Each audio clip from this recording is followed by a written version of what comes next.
Welcome to Spirituality and Discipleship in Daily Life. I'm Professor Tim Snyder, and I'll be the instructor for the course. If you haven't seen it already, I want to invite you to check out the Meet the Instructor video on the homepage. It'll give you a longer introduction to me and my work. But for now, let's jump right in. We begin our reflection on the course topic by reading a classic in Christian spirituality, Dietrich Bonhoeffer's Life Together.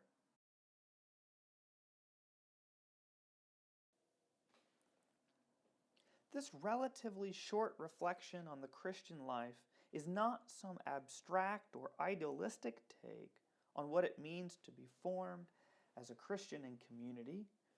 No, it is Bonhoeffer's reflection on the life shared by the seminarians at Finke-Walden, the seminary of the confessing church Bonhoeffer led from 1935 to 1937. Bonhoeffer thought such a reflection was too premature, but after the Gestapo shut down the seminary, he decided to go on with it. He wrote the reflection over 2 weeks he spent at his brother-in-law's home in the countryside.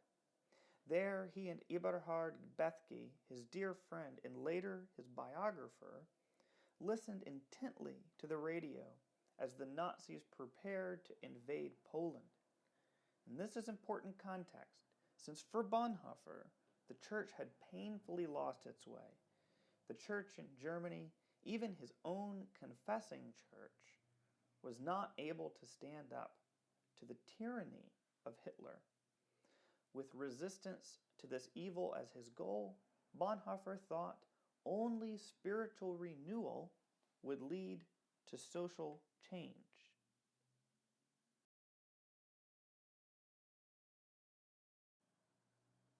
It's unfortunate that up until recently, the English translations of Bonhoeffer's Life Together have left out the preface that he wrote.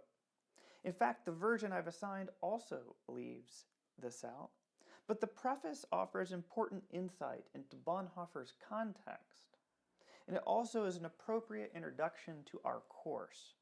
Written over 75 years ago, you'll notice its timeless quality. Bonhoeffer writes, "The subject matter I am presenting here is such that any further development can take place only through a common effort. We are not dealing with the concern of some private circles, but with a mission entrusted to the church.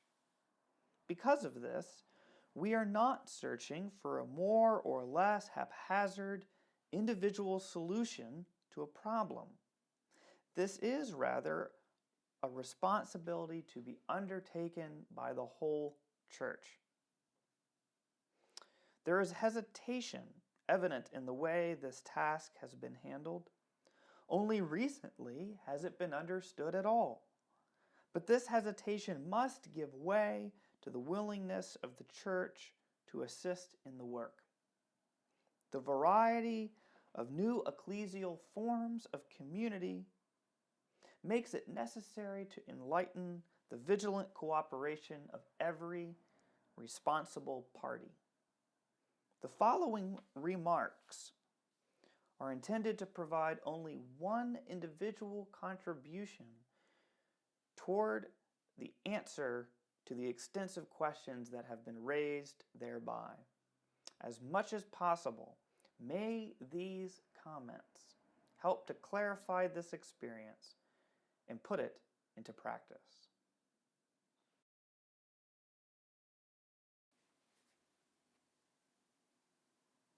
Many of the themes of the course are already present here. Implicit here is perhaps the biggest, most extensive question we will consider. What's the relationship between spirituality and society? Oftentimes, when we call something spiritual, we mean something personal or private. It is common today to refer to religion itself as a merely private matter. But along with Bonhoeffer, this course will trouble that idea a bit, Spirituality, this course argues, cannot easily be limited to our private lives. It percolates into all the domains of everyday life.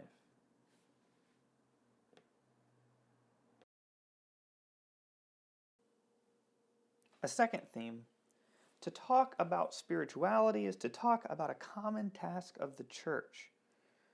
Reflection on the beliefs, experiences, and practices we call spiritual is too big of a task to understand alone. As Bonhoeffer writes, if you can't be alone, you're not ready for community. But those who can't handle community ought not be left alone.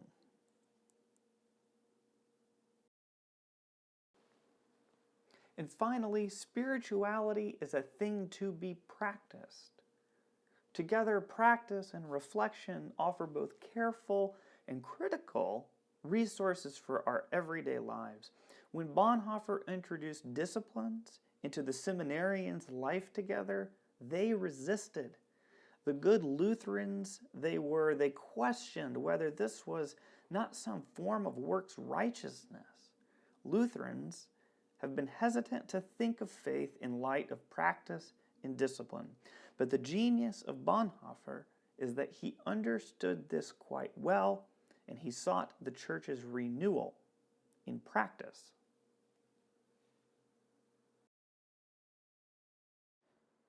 In the opening pages of Bonhoeffer's other spiritual classic, Discipleship, he invites the reader to ask themselves this question: what does Christ ask of me? It is a personal and evangelical invitation.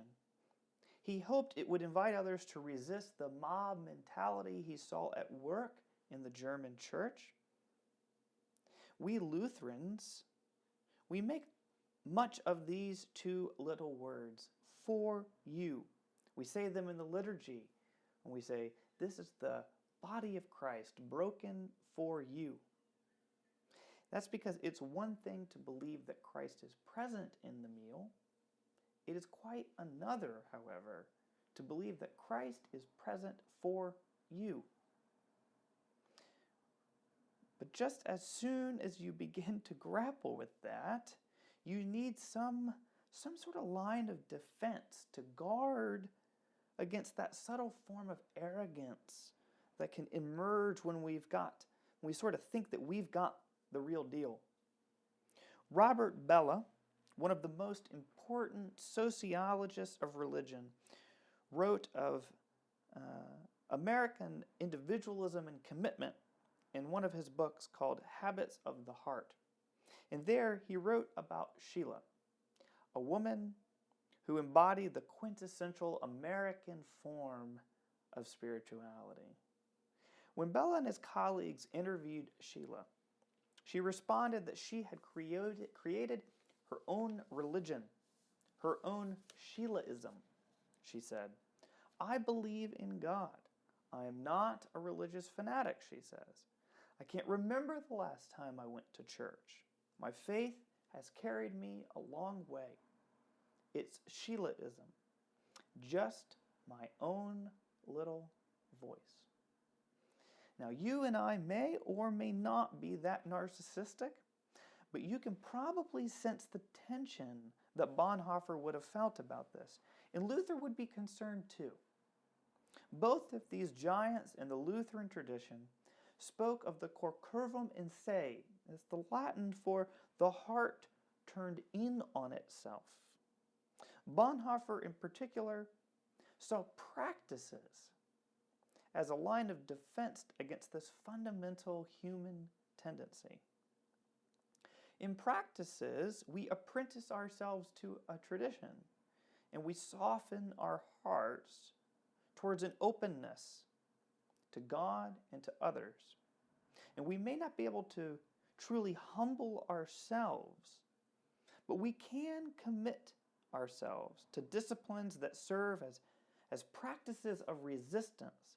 The spiritual life is, of course, both an inward journey and an outward journey. You cannot have one without the other. And so practices are a way of ensuring that our spirituality rubs up against each other. Well, that's the basic argument and some of the major themes that we will be exploring over the course of the next 8 weeks. To get us a bit deeper into how the course will work, I'll walk us through some of the contours of the ground that we'll be covering.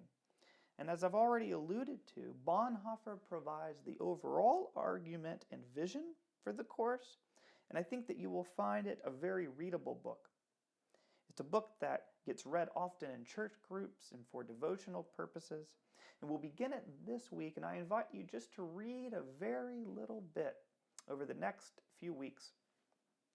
Treat it like a fine glass of wine. Just sip, don't gulp, don't try to read it all in one sitting. Just try to take a little bit at a time.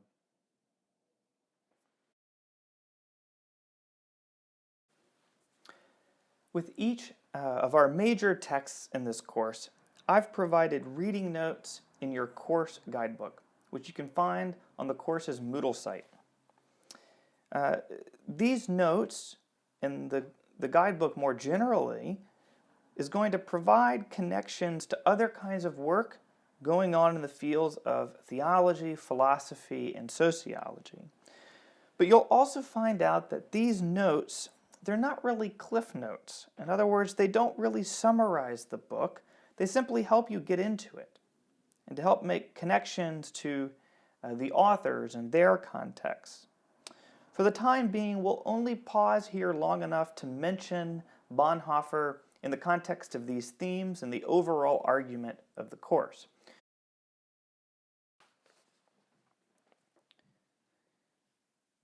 In the first few weeks, our readings and these brief video lectures, they provide the sort of basic concepts that we'll use for further reflection. In particular, we will be exploring how scholars have sought to better understand the American religious landscape. We'll do this through two scholars, Nancy Ammerman and Christian Sharon. Ammerman is a prominent sociologist of religion who's made a huge impact on the study of American religious organizations, and particularly congregations. Ammerman will introduce us to important concepts such as narratives and lived religion, modernity and agency, among others. She'll also introduce us to how scholars of contemporary religion think about what counts when we measure and track religious trends. Sharon is a scholar trained in both theology and sociology, and he will help us to understand some of the contemporary challenges or obstacles facing communities of faith today. He'll introduce some themes such as individualism, compartmentalization, pastoral leadership, along with a whole host of thinkers he'll engage along the way. Now already you might be sensing how complex this study might be. And if you're energized by this complexity, that's great. And if you're overwhelmed, it's okay too. Think about it as if you were learning a new language. Theology itself, especially academic theology, is itself a certain kind of language. It has its own grammar, its own dialects.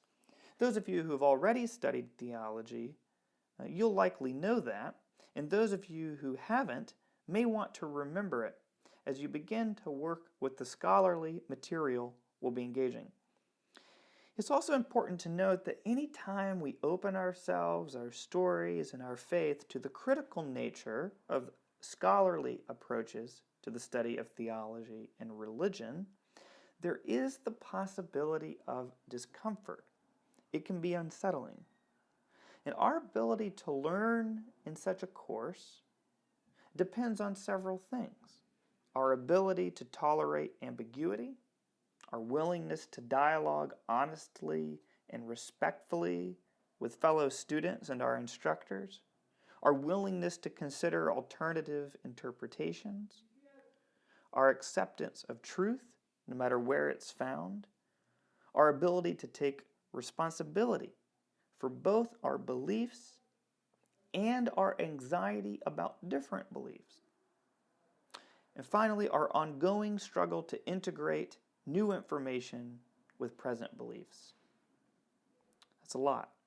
And though this kind of struggle to reflect and study and be critical can be pretty difficult, it can also be wildly rewarding. So if at any point you feel like you may like to debrief something you've read or experienced in the course, please know that I'm always available to help and support you in just that.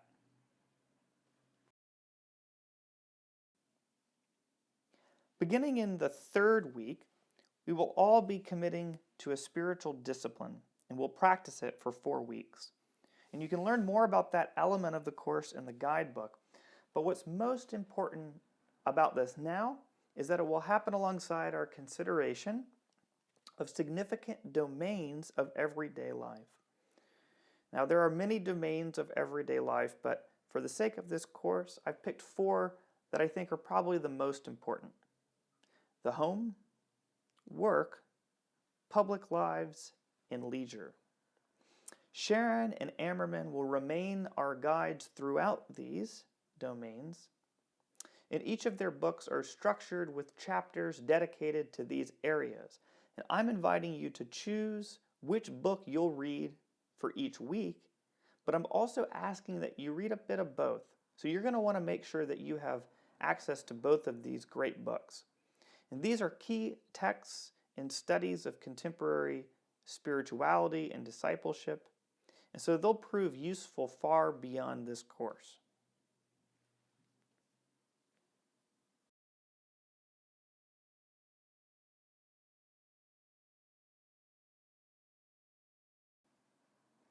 Weekly, the course includes a combination of readings, video lectures, and conversations. Now, sometimes these conversations will take place online, in forums, and at other times they will take place in real time, either on Skype or on Google Hangout. I happen to be the kind of teacher who believes strongly that learning happens between one another. Studying theology is itself a kind of spiritual practice because it's disciplined and it requires the same kind of creative encounter with God and others that all spiritual practice demands. Studying theology also happens to find itself in traditions, and so we too apprentice ourselves to certain traditions as theologians. It's a social activity, and it happens within the context of the church. I want to pause to just mention a few words about the approach that I'm asking us to adopt for the course. My approach assumes that everyone is a theologian, and everyone has something to offer our understanding of God and the practice of spirituality and discipleship that God invites. Now, in this course, I'll ask that you speak from your own life story and from what you have experienced and known to be true about God and the church. There is no such thing as a theology from nowhere. So we're going to have to think about where we stand, where we're coming from, and where we're headed. All theological reflection emerges from a particular time and place. And so that's the kind of reflection that we'll be doing. We'll be reflecting on spirituality and discipleship in this time and in this place being the American religious landscape.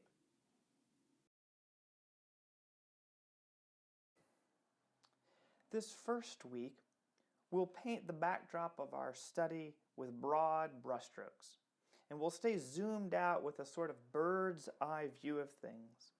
By the end of next week, however, we will be turning to faith in practice, and we're going to ask some more specific questions, such as, what do we mean by a practice anyways? And what can we say about contemporary trends, such as those who claim to be spiritual but not religious? Well, that's where we're headed next. But for now, please do introduce yourself in the weekly forum. It's on the homepage under Getting Started. Also, please do complete the student background survey in that same section. This will help me shape the course as we go along in ways that will be helpful to you. You'll see me again active in the forums and in my weekly wrap-up videos. But until then, thanks for being here, and again, welcome to the course.